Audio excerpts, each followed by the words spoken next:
નમસ્કાર મિત્રો, નોલેજ ગુરુમાં ફરી એકવાર આપ સૌનું હાર્દિક સ્વાગત છે। ધોરણ 5 થી 10ના સામાજિક વિજ્ઞાનના પાઠ્યપુસ્તક આધારિત પ્રશ્નો માટે અગાઉ આપણે 19 પાઠ અપલોડ કરેલા છે। ત્યાર પછીના પ્રશ્નોની ચર્ચા આપણે આજના વિડીયો એટલે કે સામાજિક વિજ્ઞાન પાઠ 20માં કરશું। આજનો વિડીયો શરૂ કરતાં પહેલાં હું આપ સૌને કહેવા માગીશ કે જો તમે ચેનલમાં નવા હો અને ચેનલને સબસ્ક્રાઈબ કરવાનું બાકી હોય તો ચેનલને સબસ્ક્રાઈબ કરી લેજો અને બાજુમાં આવતા બેલ આઇકન પર ક્લિક કરી લેજો, જેથી તમને અમારા આવનારા વિડીયોની નોટિફિકેશન મળતી રહે। તો શરૂ કરીએ આજનો વિડીયો સામાજિક વિજ્ઞાન પાઠ 20। સૌપ્રથમ પ્રશ્ન જોઈએ। પ્રશ્ન નંબર 1, અજંતાની ગુફાઓની સંખ્યા કેટલી છે? અજંતાની ગુફાઓની સંખ્યા કેટલી છે? જવાબ આવશે 30। અજંતાની ગુફાઓની સંખ્યા 30 છે। પ્રશ્ન નંબર 2, ઇલોરામાં ગુફાઓની સંખ્યા કેટલી છે? ઇલોરામાં ગુફાઓની સંખ્યા કેટલી છે? જવાબ આવશે 34।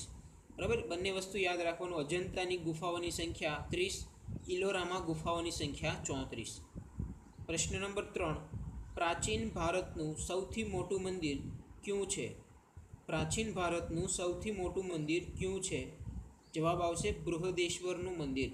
પ્રાચીન ભારતનું સૌથી મોટું મંદિર છે બૃહદેશ્વરનું મંદિર।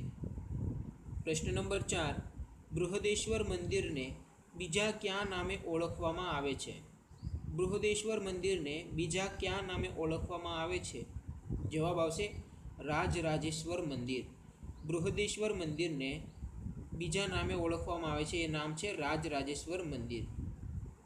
પ્રશ્ન નંબર 5, બૃહદેશ્વર મંદિરનું નિર્માણ કોણે કરાવેલ છે? બૃહદેશ્વર મંદિરનું નિર્માણ કોણે કરાવેલ છે? જવાબ આવશે રાજરાજ પ્રથમ ચોલ। બરાબર, ચોલ વંશના રાજા રાજરાજ પ્રથમે બૃહદેશ્વર મંદિરનું નિર્માણ કરાવેલ છે। પ્રશ્ન નંબર 6, ભારતનું એવું કયું મંદિર છે કે જેનો છાંયડો ક્યારેય ધરતી પર પડતો નથી? ભારતનું એવું કયું મંદિર છે કે જેનો છાંયડો ક્યારેય ધરતી પર પડતો નથી? જવાબ આવશે બૃહદેશ્વરનું મંદિર। બૃહદેશ્વરનું મંદિર એવું છે કે જેનો છાંયડો ક્યારેય ધરતી પર પડતો નથી। પ્રશ્ન નંબર 7, બૃહદેશ્વર મંદિર ક્યાં આવેલું છે? બૃહદેશ્વર મંદિર ક્યાં આવેલું છે? જવાબ આવશે થંજાવુર ખાતે આવેલું છે। બૃહદેશ્વર મંદિર થંજાવુર ખાતે આવેલું છે। તમારે બૃહદેશ્વર મંદિર વિશે આટલી વસ્તુ યાદ રાખવાની છે કે સૌપ્રથમ તો પ્રાચીન ભારતનું સૌથી મોટું મંદિર કયું? તો બૃહદેશ્વર મંદિર। બૃહદેશ્વર મંદિરને બીજા કયા નામે ઓળખવામાં આવે છે? તો રાજરાજેશ્વર મંદિરના નામે। બૃહદેશ્વર મંદિરનું નિર્માણ કોણે કરાવેલ છે? તો રાજરાજ પ્રથમ ચોલે કરાવેલ છે। અને ભારતનું એકમાત્ર એવું મંદિર કે જેનો છાંયડો ક્યારેય ધરતી પર પડતો નથી એવું મંદિર હોય તો બૃહદેશ્વરનું મંદિર। અને બૃહદેશ્વરનું મંદિર ક્યાં આવેલું છે? તો થંજાવુર ખાતે આવેલું છે। ત્યાર પછીનો પ્રશ્ન નંબર 8, ભારતનું કયું મંદિર કાળા પેગોડાના નામથી ઓળખાય છે? ભારતનું કયું મંદિર કાળા પેગોડાના નામથી ઓળખાય છે? જવાબ આવશે કોણાર્કનું સૂર્ય મંદિર। કોણાર્કનું સૂર્ય મંદિર કાળા પેગોડાના નામથી પણ ઓળખાય છે। પ્રશ્ન નંબર 9, કોણાર્કનું સૂર્ય મંદિર કયા રાજ્યમાં આવેલું છે? કોણાર્કનું સૂર્ય મંદિર કયા રાજ્યમાં આવેલું છે? જવાબ આવશે ઓરિસ્સા। કોણાર્કનું સૂર્ય મંદિર ઓરિસ્સા રાજ્યમાં આવેલું છે। પ્રશ્ન નંબર 10, એક મંદિર છે જેનો આકાર રથ જેવો છે, જેને 12 વિશાળ પૈડા છે અને જેને 7 ઘોડાઓ ખેંચી રહ્યા છે, તે મંદિર એટલે ખાલી જગ્યા। એક મંદિર છે જેનો આકાર રથ જેવો છે, જેને 12 વિશાળ પૈડા છે અને જેને 7 ઘોડા ખેંચી રહ્યા છે, તે મંદિર એટલે ખાલી જગ્યા। જવાબ આવશે તે મંદિર એટલે કોણાર્કનું સૂર્ય મંદિર। બરાબર, એ મંદિર એટલે કોણાર્કનું સૂર્ય મંદિર। પ્રશ્ન નંબર 11, પાંડ્ય શાસકોએ બંધાવેલ મંદિરોની બહાર ઊંચી દિવાલો અને ઊંચા સુશોભિત દરવાજાઓ કયા નામે ઓળખાય છે? પાંડ્ય શાસકોએ બંધાવેલ મંદિરોની બહાર ઊંચી દિવાલો અને ઊંચા સુશોભિત દરવાજાઓ કયા નામે ઓળખાય છે? જવાબ આવશે ગોપુરમ। એ દરવાજાઓ અને ઊંચી દિવાલો ગોપુરમના નામે ઓળખાય છે। કયા શાસકોએ બનાવેલ? તો પાંડ્ય વંશના શાસકોએ। બરાબર। પ્રશ્ન નંબર 12, ખજુરાહોના મંદિરોનું નિર્માણ કયા રાજવીઓએ કરાવ્યું હતું? ખજુરાહોના મંદિરોનું નિર્માણ ક્યાં રાજવીઓએ કરાવેલું હતું? જવાબ આવશે બુંદેલખંડના ચંદેલ રાજવીઓએ. ખજુરાહોના મંદિરોનું નિર્માણ બુંદેલખંડના ચંદેલ રાજવીઓએ કરાવ્યું હતું. પ્રશ્ન નંબર 13. પલ્લવોની રાજધાની કઈ હતી? પલ્લવોની રાજધાની કઈ હતી? જવાબ આવશે કાંચીપુરમ. પલ્લવોની રાજધાનીનું નામ હતું કાંચીપુરમ. પ્રશ્ન નંબર 14. હમ્પી કયા રાજ્યની રાજધાની હતી? હમ્પી કયા રાજ્યની રાજધાની હતી? જવાબ આવશે વિજયનગર. હમ્પી છે એ વિજયનગર રાજ્યની રાજધાની હતી. હમ્પી. પ્રશ્ન નંબર 15. હમ્પી કઈ નદીના કિનારે આવેલું છે? હમ્પી કઈ નદીના કિનારે આવેલું છે? જવાબ આવશે તુંગભદ્રા નદીના કિનારે. વિજયનગર રાજ્યની રાજધાની હમ્પી તુંગભદ્રા નદીના કિનારે આવેલું છે. પ્રશ્ન નંબર 16.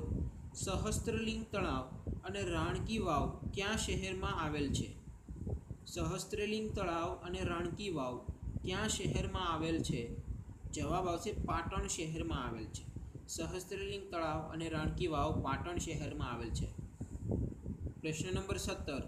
સહસ્ત્રલિંગ તળાવ અને રાણકી વાવનું નિર્માણ કયા કાળમાં થયું? સહસ્ત્રલિંગ તળાવ અને રાણકી વાવનું નિર્માણ કયા કાળ દરમિયાન થયેલું? જવાબ આવશે સોલંકી કાળ દરમિયાન. પ્રશ્ન નંબર 18. ગોળ ગુંબજ કયા સ્થળ સાથે સંકળાયેલ છે? ગોળ ગુંબજ કયા સ્થળ સાથે સંકળાયેલ છે? જવાબ આવશે બીજાપુર. ગોળ ગુંબજ બીજાપુર નામના સ્થળ સાથે સંકળાયેલ છે. પ્રશ્ન નંબર 19. બૌદ્ધ ધર્મના સાહિત્યની રચના કઈ બોલીમાં કરવામાં આવી હતી? બૌદ્ધ ધર્મના સાહિત્યની રચના કઈ બોલીમાં કરવામાં આવી હતી? જવાબ આવશે પાલી બોલીમાં. બરાબર.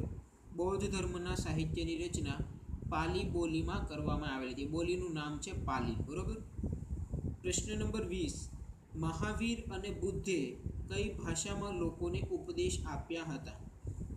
મહાવીર અને બુદ્ધે કઈ ભાષામાં લોકોને ઉપદેશ આપ્યો હતો? જવાબ આવશે પ્રાકૃત ભાષામાં. પ્રાકૃત ભાષામાં મહાવીર અને બુદ્ધે લોકોને ઉપદેશ આપ્યા હતા. પ્રાકૃત ભાષા. પ્રશ્ન નંબર 21. સમ્રાટ અશોકનો શિલાલેખ કઈ ભાષામાં હતો? સમ્રાટ અશોકનો શિલાલેખ કઈ ભાષામાં હતો? જવાબ આવશે પ્રાકૃત ભાષામાં હતો. સમ્રાટ અશોકનો શિલાલેખ પ્રાકૃત ભાષામાં હતો. ત્યાર પછીનો પ્રશ્ન. પ્રશ્ન નંબર 22. કોનું શિલ્પ કલાની દૃષ્ટિએ આંતરરાષ્ટ્રીય ખ્યાતિ ધરાવે છે? કોનું શિલ્પ કલાની દૃષ્ટિએ આંતરરાષ્ટ્રીય ખ્યાતિ ધરાવે છે? જવાબ આવશે નટરાજનું શિલ્પ. નટરાજનું શિલ્પ કલાની દૃષ્ટિએ આંતરરાષ્ટ્રીય ખ્યાતિ ધરાવે છે. પ્રશ્ન નંબર 23. હિન્દુ, બૌદ્ધ અને જૈન ધર્મનો સંગમ કઈ ગુફાઓમાં થયેલો છે? હિન્દુ, બૌદ્ધ અને જૈન ધર્મનો સંગમ કઈ ગુફાઓમાં થયેલો છે? જવાબ આવશે ઇલોરાની ગુફામાં. હિન્દુ, બૌદ્ધ અને જૈન ધર્મનો સંગમ ઇલોરાની ગુફામાં થયેલો છે. પ્રશ્ન નંબર 24. કયા વંશના રાજાઓના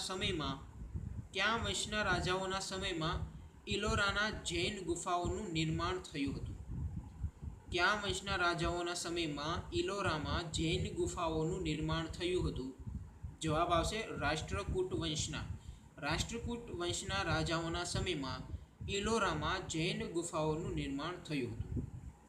પ્રશ્ન નંબર 25. પ્રસિદ્ધ કૈલાસ મંદિર કઈ ગુફાઓમાં આવેલું છે?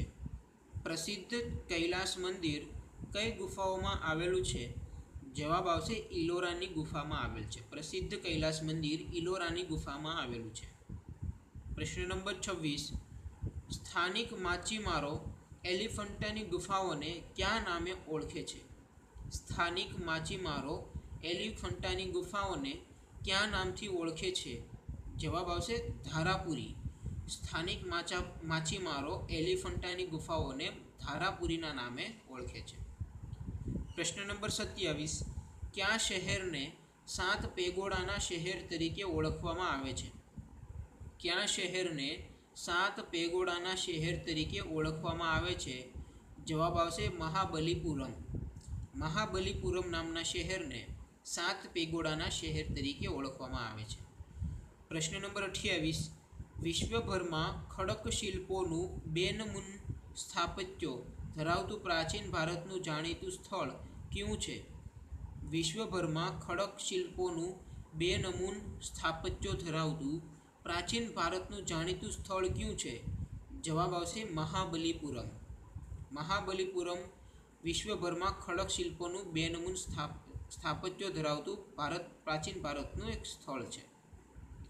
પ્રશ્ન નંબર 29, પટ્ટદકલના મંદિરોના નિર્માણમાં કઈ બે સ્થાપત્ય શૈલીનો ઉપયોગ થયો છે? પટ્ટદકલના મંદિરોના નિર્માણમાં કઈ બે સ્થાપત્ય શૈલીઓનો ઉપયોગ થયો છે? જવાબ આવશે નાગર અને દ્રવિડ. નાગર અને દ્રવિડ નામની બે સ્થાપત્ય શૈલીનો ઉપયોગ થયેલો છે. પ્રશ્ન નંબર 30, વિરૂપાક્ષનું મંદિર ક્યાં આવેલું છે? વિરૂપાક્ષનું મંદિર ક્યાં આવેલું છે?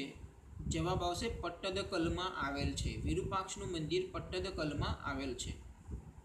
પ્રશ્ન નંબર 31, પટ્ટદકલમાં કયા વંશના રાજાઓની રાજધાની હતી? પટ્ટદકલમાં કયા વંશના રાજાઓની રાજધાની હતી? જવાબ આવશે ચાલુક્ય વંશના. પટ્ટદકલમાં ચાલુક્ય વંશના રાજાઓની રાજધાની હતી. પ્રશ્ન નંબર 32, લાલ કિલ્લાની મયુરાસન નામની કલાત્મક વસ્તુઓ કોણ લઈ ગયું હતું? લાલ કિલ્લાની મયુરાસન નામની કલાત્મક વસ્તુઓ કોણ લઈ ગયું હતું? જવાબ આવશે નાદિર શાહ. લાલ કિલ્લાની મયુરાસન નામની કલાત્મક વસ્તુ નાદિર શાહ લઈ ગયા હતા. પ્રશ્ન નંબર 33, ફતેહપુર સિકરી નામનું શહેર વસાવનાર બાદશાહ કોણ હતો? ફતેહપુર સિકરી નામનું શહેર વસાવનાર બાદશાહ કોણ હતો? જવાબ આવશે અકબર. ફતેહપુર સિકરી નામનું શહેર વસાવનાર બાદશાહ હતા અકબર. તમને સવાલ પૂછે ફતેહપુર સિકરીની સ્થાપના કોણે કરેલ અથવા ફતેહપુર સિકરી નામનું નગર કોણે વસાવેલ? જવાબ આવશે અકબરે. પ્રશ્ન નંબર 34, 64 યોગિનીનું મંદિર ક્યાં આવેલ છે?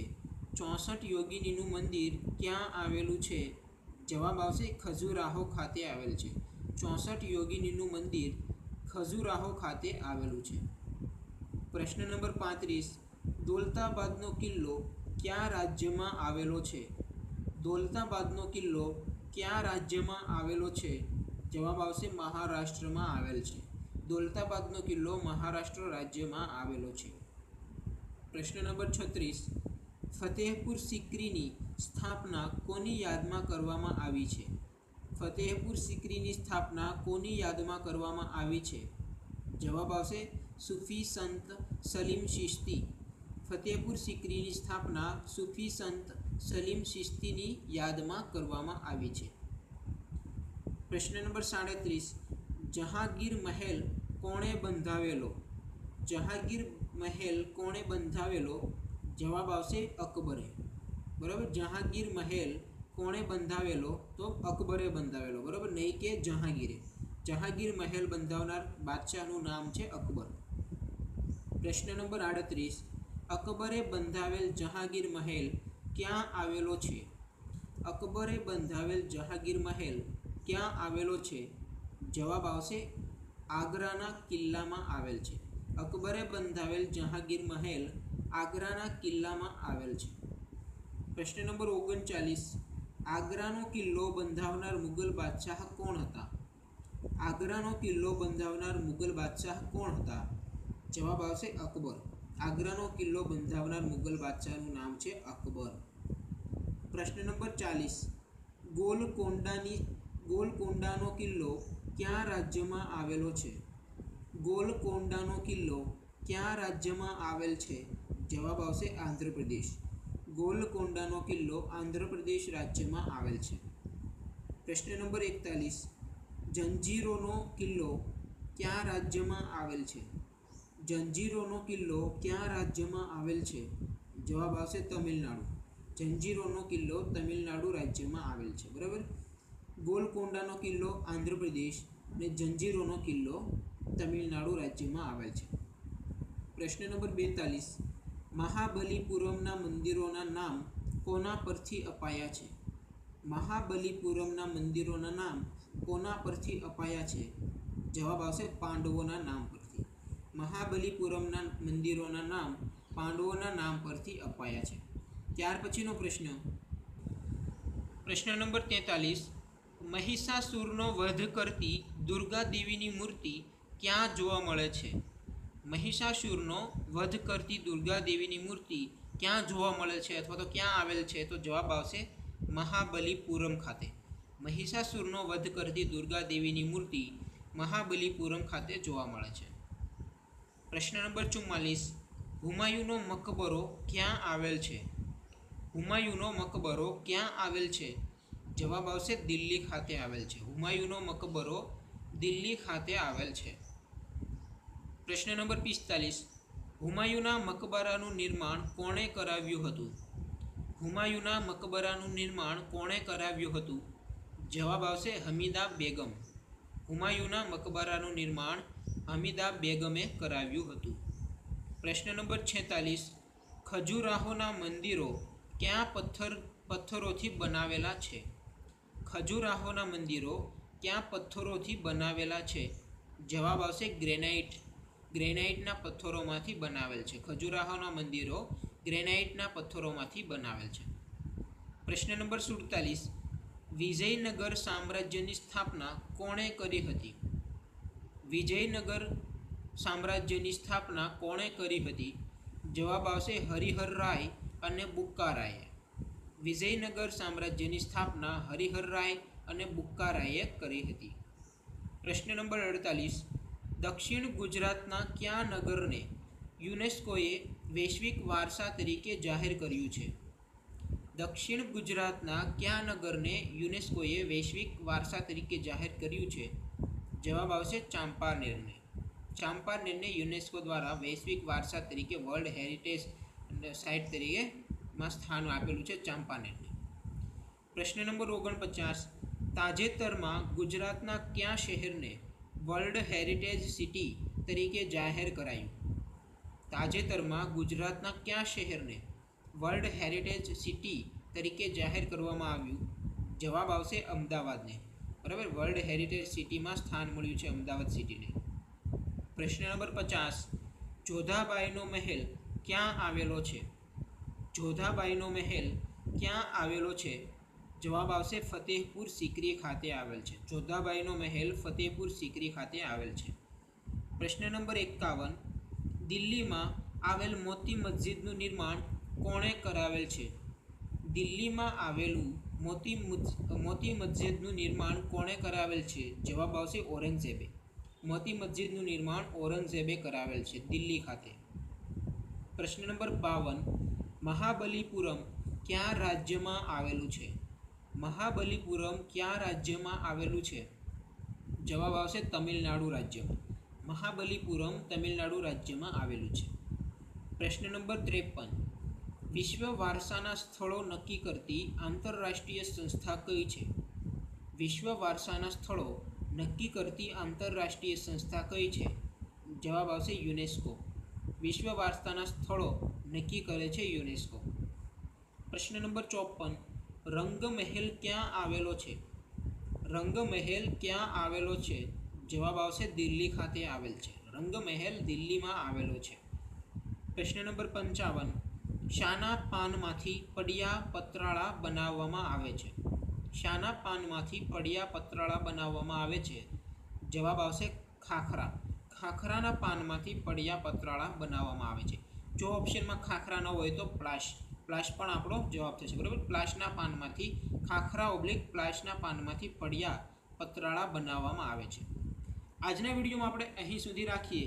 સામાજિક વિજ્ઞાનના પાઠ્યપુસ્તક આધારિત પ્રશ્નો ટોટલ આપણે 750 જોવાના હતા, જે અહીં પૂર્ણ થાય છે.